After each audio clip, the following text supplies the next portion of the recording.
దుద్దిల్ల శ్రీపాదరావు ఆశయాలను ప్రజా జీవితంలో ముందుకు తీసుకెళ్తామని ఉప ముఖ్యమంత్రి భట్టి విక్రమార్క వెల్లడించారు. ఆయన గురించి చెప్పడం అంటే కాంగ్రెస్ పార్టీతో పాటు గాంధేయవాదం గురించి మాట్లాడడమేనన్నారు. హైదరాబాద్ రవీంద్ర భారతిలో శ్రీపాదరావు 88వ జయంతి ఉత్సవాలను రాష్ట్ర ప్రభుత్వం అధికారికంగా నిర్వహించింది. ఈ కార్యక్రమంలో డిప్యూటీ సీఎం భట్టి విక్రమార్కతో పాటు మంత్రులు శ్రీధర్బాబు, పొన్నం ప్రభాకర్, సీతక్క సహా ఇతర ఎమ్మెల్యేలు, అభిమానులు పాల్గొన్నారు. శ్రీపాదరావు విగ్రహానికి పూలమాల వేసి నివాళులర్పించిన అనంతరం వివిధ రంగాల్లో ఆయన అందించిన సేవలను కొనియాడారు. వివిధ రంగాల్లో సేవ చేసి పేరు పొందిన వారికి శ్రీపాదరావు జీవన సాఫల్య పురస్కారాలను అందించారు. అనంతరం కార్యక్రమానికి హాజరైన పలువురు నేతలను శ్రీధర్బాబు శాల్వాతో సత్కరించి జ్ఞాపిక అందించారు.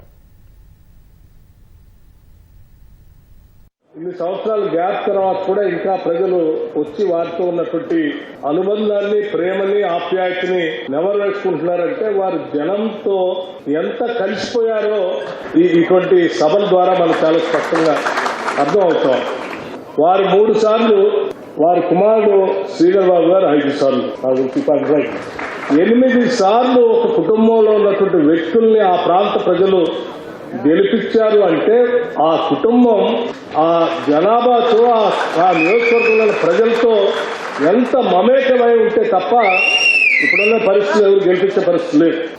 మేము ఆ విలువలను నిజంగానే అలవర్చుకోలేక ముందుకు సమాజం ఆ విధంగా నడుస్తా ఉన్న తరుణంలో వీలున్నంత వరకు చేసే ప్రయత్నం చేస్తా ఉంటాం. ఆ సందర్భంలో నేను పెద్దలందరినీ కూడా కోరుతా ఉన్నా, నా అడుగులో కూడా తప్పు తడకలు ఉంటే తప్పకుండా ఎత్తి చూపెట్టండి.